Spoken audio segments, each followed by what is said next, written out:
Bonsoir mesdames et messieurs, bienvenue à KTS TV. Ce soir nous accueillons le club de Dunkerque en sachant que le classement de la 8e journée, donc Nancy se classe 7e avec 14 points. Voilà, donc Cyril Julien, le basketteur, nous fait l'honneur de sa visite ce soir. Passez une agréable soirée, au revoir. Bon, nous sommes le vendredi 17 décembre et nous allons assister à un match Nancy Volley contre Dunkerque. Et ce soir nous recevons un invité de marque, un habitant de Maxéville. Oui, Cyril Julien. Alors, bonsoir Cyril. Bonsoir. Alors on connaissait l'étoile du basket avec un palmarès exceptionnel. Là. Alors j'en cite quelques-uns. Vainqueur Semaine des As en 2003.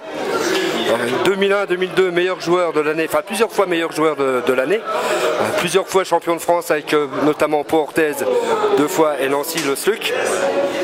Vainqueur de la Coupe de France avec Pau Orthez et international français bien sûr, médaillé d'argent au JO de Sydney en 2000, médaille de bronze championnat d'Europe en 2005. Alors ce soir vous avez donné le coup d'envoi de Nancy Volley contre Dunkerque, hein. C'est la première fois que vous assistez à un match de volley? Alors c'est pas la première fois que j'assiste à un match de volley, mais c'est la première fois que je vais donner le coup d'envoi d'un match de volley. Ouais. D'accord. Et mis à part le basket, vu votre taille, c'est 2,08 m, hein, vous n'avez jamais pensé, on vous a jamais demandé à jouer au volley? Non, on m'a proposé le rugby, natation, mais pas le volley. Non. Pas le volley, pourtant en centrale, vous auriez fait un bon central, hein, au bloc. Je connais pas encore trop bien les postes sur le terrain au niveau du jeu de volley, mais je vais apprendre ce soir pas mal de choses, je pense. Alors je disais, on connaissait le grand joueur de basket, mais on connaît moins, enfin en tout cas moi je viens de l'apprendre, l'expert en vin. Tu peux nous en parler? Moi j'étais, avant d'être dans le basket, j'étais dans la vigne, donc je travaillais avec mon grand-père comme viticulteur jusqu'à mes 18 ans, et puis après j'ai basculé dans le basket puisque je faisais en parallèle du basket. Mais j'ai passé un diplôme en œnologie à Dijon l'année dernière et maintenant je suis diplômé donc œnologue pour la conception des vins, mais j'aime bien plus l'apprendre aux gens et puis le vendre derrière si les gens sont intéressés. Et tu te déplaces dans toute la France et puis même aux États-Unis, je crois. Je me déplace aux États-Unis pour aller voir Tony qui est un ami, mais sinon c'est sur toute la France. J'ai un partenariat avec la banque CIC qui me permet d'avoir vraiment porte ouverte sur toutes les guichets de France. Oui, Tony Parker, hein, avec qui tu as commencé au PSG Racing, je crois. C'est lui qui a commencé avec moi au PSG. J'étais son parrain dans le sport, puisqu'il a choisi en sortant de l'INSEP un référent, et ce référent c'était moi. Alors tu as arrêté ta carrière en juin 2009. Pour quelle raison?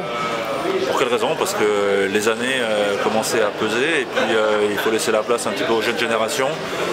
Et avec un petit peu d'égocentrisme aussi, on a du mal à se voir vieillir, du mal à voir les performances avec une déclivité de performance. Donc moi je ne pouvais pas imaginer ne plus être aussi bon que ce que j'ai été. Donc j'ai préféré arrêter un meilleur niveau plutôt que de continuer et avoir un niveau moyen. Je suppose que tu es aussi bon en vin qu'au basket? J'espère être au moins équivalent. Ouais. Après, c'est aux gens à dire. Hein. D'accord. Tu suis un peu le sport à Maxéville? J'essaye avec les Lynx, avec Serge Elfouni notamment, de me tenir au courant de tout ce qui se passe sur Maxéville. Les Lynx, c'est un petit club de basket. Hein. Voilà, c'est ça, c'est un club avec Serge. Donc il me donne des nouvelles de temps en temps, ça me fait plaisir. J'espère avoir l'occasion prochainement d'aller les voir à l'entraînement. Je sais que tu as un site internet aussi, Cyril Julien 7, c'est ça? Voilà, c'est www.cyriljulian7.com, c'est des informations là, plus sur le vin que sur le sport, mais les gens peuvent vraiment prendre un maximum d'informations s'ils le souhaitent. Et tu peux nous parler aussi de la brunerie? Ah, la brunerie à Flavigny, c'est un ami qui a monté une chambre d'hôte à l'ancienne place du Château Vincent que les gens pouvaient connaître à Flavigny. Et donc à l'intérieur, il a fait un niveau relais château pour pouvoir accueillir du monde, pour pouvoir faire des réceptions, des mariages, baptêmes, ce que vous voulez à l'intérieur. Et en plus, il a 4 chambres de très très haut vol où les gens peuvent aller vraiment se reposer, aussi bien les Lorrains que les non-Lorrains. Donc c'est vraiment un très bel endroit, très convivial, avec un couple qui est Nanou et Patrick, qui sont vraiment des hôtes merveilleux. Que penses-tu de leur parcours de début de saison? Je pense qu'ils ont un parcours pas mal. Ce soir, c'est un match assez délicat, je pense, contre Dunkerque. Donc j'ai hâte de voir la confrontation. Gaël Boulanger, bonsoir. Bonsoir. Alors, vous êtes l'entraîneur de Dunkerque, vous êtes avant-dernier du classement. Et comment allez-vous aborder cette rencontre face à des Lorrains déterminés? Dans la meilleure façon possible. Bon, actuellement on a beaucoup de difficultés parce que nous, dû au nombre de blessures. Ce soir on va malheureusement encore jouer à 7. Bon, comme je disais, c'est le dernier match avant la trêve. Déjà prendre beaucoup de plaisir et essayer de retrouver un niveau. Et si on a la possibilité de prendre des points ce soir, il faut le faire. Voilà, vous évoluez avec combien d'étrangers? 3. Voilà, donc il y a un Slovaque, le libéro, et 2 Brésiliens, Chapetti, réceptionneur attaquant, et un autre pointu, Piranoli, qui est blessé, donc qui n'est pas là ce soir. Vous craignez cette équipe de Nancy là ce soir? Craindre, je sais pas, mais en tout cas, oui, on a beaucoup de respect pour cette équipe parce qu'ils ont fait un bon début de saison. Je pense qu'ils sont en pleine confiance. À domicile, ils savent très bien que s'ils ont l'occasion de nous mettre encore des 10 points derrière nous, ils vont les prendre. Non, je pense que c'est une équipe beaucoup plus équilibrée et surtout très en confiance. Gaël, merci, et puis bon match. Merci à vous. Il y a eu beaucoup de bâtons que vous avez donnés à Dunkerque pour vous faire battre. C'est vrai qu'on a vraiment donné beaucoup trop de points pour espérer s'imposer ce soir. C'est un match où on n'est jamais vraiment rentré dedans. Le problème le plus grave sur ce match-là, c'est qu'on a lâché le 3e set, alors qu'il y avait vraiment encore moyen de s'imposer, alors qu'on mène 11-4 ou 11-5 dans le 3e set. Derrière, on lâche complètement, et ça, c'est la première fois que ça arrive cette année. Et j'espère que je ne reverrai pas ça d'ici la fin de saison. On vous sent un petit peu en colère parce qu'on sait que ce groupe a quand même beaucoup de qualité, notamment mentale en tout cas, et que ce soir, c'était vraiment pas ça. On a pêché là où d'habitude on est fort. C'est vrai qu'on avait l'habitude de combattre et surtout de fatiguer l'adversaire et d'user l'adversaire. Là, on a pêché justement dans le combat et c'est vraiment la clé de la rencontre parce que techniquement on n'a pas été mauvais, mais on n'a pas su défendre les ballons, sauver des balles en défense, faire des blocs agressifs. On n'a jamais, même au service, on n'a pas eu notre efficacité habituelle.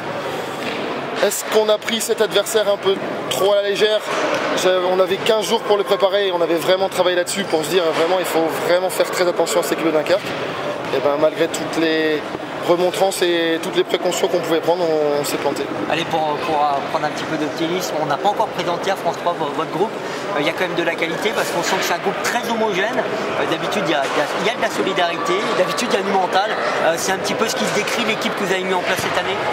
C'est vrai que cette année, on avait eu un très bon début, justement parce qu'on avait ces qualités-là.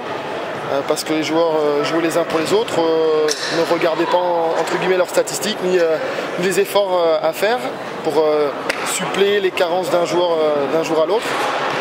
Aujourd'hui, tout le monde a voulu compenser, mais dans le désordre et sans jamais savoir ce qu'il fallait faire au bon moment. Et ça a été notre jour, notre débâcle aujourd'hui, et c'est malheureux de tomber comme ça contre un adversaire qui était à notre portée. Ça veut dire que c'est une bonne leçon aussi, parce qu'on doit tirer une leçon. C'était jamais arrivé, vous dites que vous allez attendre une grosse réaction de votre groupe pour le prochain match?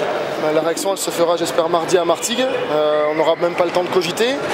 Très peu le temps de ressasser notre déception parce qu'il va falloir se remettre tout de suite au turbin dès dimanche. Voilà, dimanche matin, on sera à la salle et lundi aussi pour essayer de rattraper ce faux pas à Martigues. Merci. On a l'impression que le groupe a pêché là où d'habitude il est fort. Oui, c'est vrai que d'habitude on est une équipe qui lâche rien, qui est agressive, qui joue sans pression. Et c'est un des rares matchs où on voulait à tout prix gagner. On s'est un peu mis une pression inutile en début de match. En plus, la perte du premier set nous a fait mal quand même. Donc du coup, ça a été un enchaînement de choses et on a perdu logiquement, quoi. On a l'impression que finalement, vous n'êtes jamais rentré réellement dans ce match, surtout après la perte du premier set, 36 à 38. On attendait en fait que ce soit eux qui fassent des fautes parce que nous on n'était pas dedans, quoi. On n'osait pas se lâcher. Et quand c'est comme ça, il n'y a qu'un coup de pouce de l'adversaire qui peut nous aider et c'est pas arrivé, donc voilà, ça fait 3-0. Bon, on est à 2-3 matchs de la mi-saison, justement le premier bilan que vous tirez, gros début de saison à fond les ballons et là vous marquez un petit peu le pas, mais est-ce que le bilan est quand même positif pour ce groupe? Oui, c'est positif parce qu'on joue le maintien, parce qu'on a 2-3 victoires d'avance sur l'équipe qui va descendre.